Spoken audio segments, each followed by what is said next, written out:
de comienzo de racionamiento. Hace 22 años, las FARC secuestraron, hoy hace 22 años, a los 12 diputados en la Asamblea del Valle del Cauca. Algunos de esos secuestradores son hoy honorables parlamentarios. Hoy es el Día Mundial del Parkinson, que es una enfermedad neurodegenerativa que afecta a millones de personas en el mundo entero.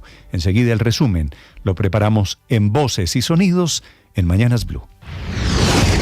Recibimos un informe donde hubo una bajada, pasó de 18.33 el lunes a 17.84, entonces prácticamente bajó medio metro cúbico por segundo el consumo. Esperamos que esa tendencia se mantenga. A las 8 en punto de la mañana arranca el racionamiento de agua en Bogotá. La primera zona compete a 286 barrios de 10 localidades del norte y sur de la ciudad. Antonio Nariño, Barrios Unidos, Chapinero, Los Mártires, Puente Aranda, Rafael Uribe, Santa Fe, Teusaquillo, Tunjuelito, Usaquén. Turno 1 está comprendido entre la calle 116 y la calle 85, entre la carrera segunda y la carrera 45. La zona también comprende el sector entre la calle 85 y la calle 53, desde la carrera séptima hasta la carrera 45.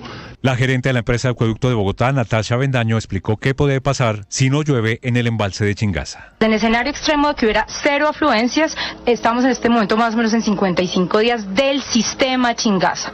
El IDIGER ya ha avanzado, obviamente, en lo necesario en tener carrotanques y tanques de agua de 5.000 metros cúbicos que permitan, obviamente, llegarle a aquellas instituciones que lo requieran. Por su parte, las instituciones educativas privadas y públicas de la zona 1 del racionamiento recibieron instrucciones del distrito de cómo tendrán que sobrellevar sus clases en medio de la contingencia. Carlos Roberto Ramos es rector de uno de los colegios del distrito. Se mantiene la prestación del servicio educativo presencial. No habrá en ninguna medida alteración de este servicio. La posibilidad que Ecopetrol pueda explotar gas en la frontera cerca a Colombia, en la frontera colombo-venezolana. Arranca plan de choque del gobierno nacional para evitar desabastecimiento de gas en 2026. La idea no solo es traer gas desde Venezuela, sino traerlo además desde el Piedemonte llanero y desde los campos que están en el Mar Caribe. El ministro de Minas, Andrés Camacho. Y las inversiones, se está llegando a acuerdos con PDVSA Gas para la recuperación de esta infraestructura que va a ser muy importante, junto con la regasificadora, junto con el gas del Piedemonte.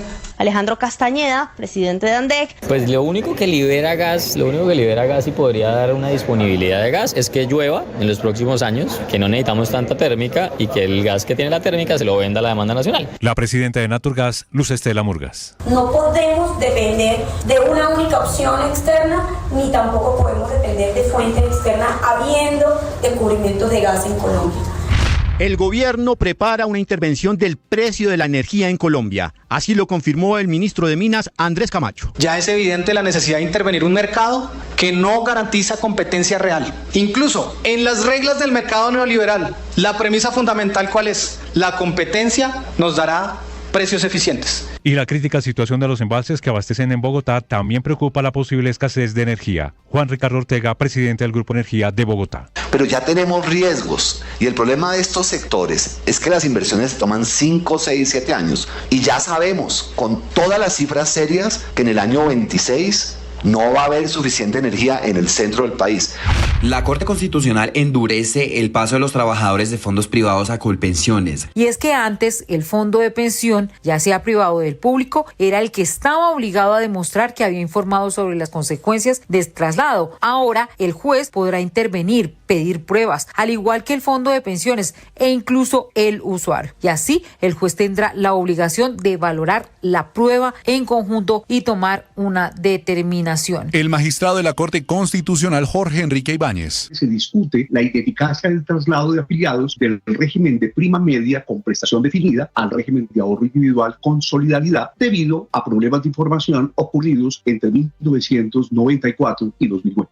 La Superintendencia Nacional de Salud, en uso de sus facultades y de sus funciones de inspección, vigilancia y control, acaba de hacer la intervención forzosa administrativa y la toma de bienes, haberes y negocios de la EPS Servicio Occidental de Salud, SOS. Tras la intervención de la EPS SOS, las autoridades de salud del Valle del Cauca expresaron preocupación por efectos para la atención de los vallecaucanos. La secretaria de Salud del departamento, María Cristina Lesmes. Con esta EPS intervenida, el 70% de los vallecaucanos hacemos parte de esas EPS intervenidas. Hará más complicada la situación de la red pública y privada por los atrasos en los pagos.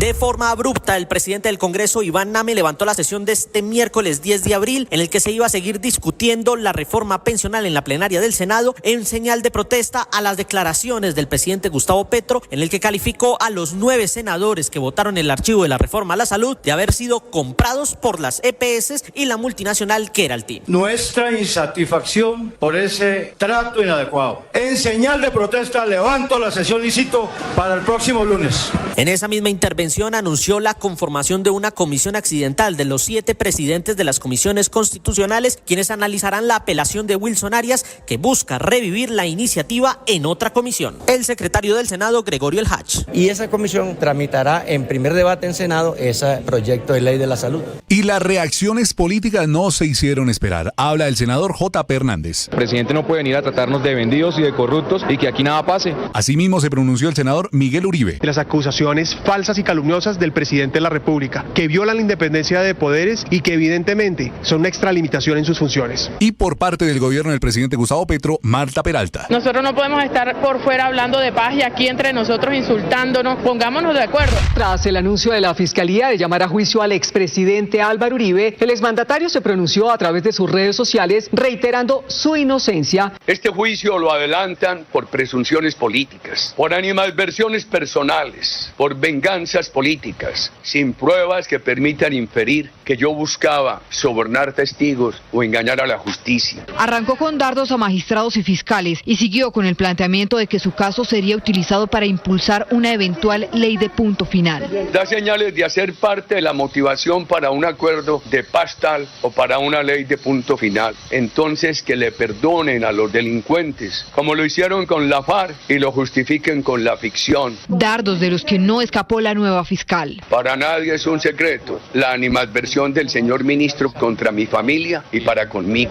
El Tribunal Superior de Bogotá ordenó a la Autoridad Nacional de Licencias Ambientales que suspenda la autorización concedida a la Armada Nacional para la construcción de la polémica estación de guardacostas en la isla de Gorgona. Luis Eduardo Parra, Contralor Delegado para la Defensa y Seguridad. Es un radar que le va a dar información a la Armada de control territorial, de control de actividades ilícitas. No hay presencia de tropas extranjeras. Esto es el ejercicio de un proyecto de cooperación entre dos naciones. La JEP llamó a Salvatore Mancuso a rendir versión por las masacres de La Granja y El Aro en Antioquia. Las diligencias se harán en el marco del caso 08, que investiga las alianzas entre la fuerza pública y el paramilitarismo. Estados Unidos reiteró su apoyo a Israel contra cualquier amenaza de Irán y sus representantes durante una conversación del secretario de Estado de los Estados Unidos, Antony Blinken, y el ministro de Defensa israelí. James Rodríguez fue protagonista en Libertadores en el triunfo de Sao Paulo. James levantó na grande área pro Calera, escorou pro meio e agora Michel. Roger Martínez anotó gol en la victoria de Racing de Avellaneda. Sí, de Racing Roger. Y Medellín ganó 4-2 en Copa Sudamericana. Estás escuchando Blue Radio.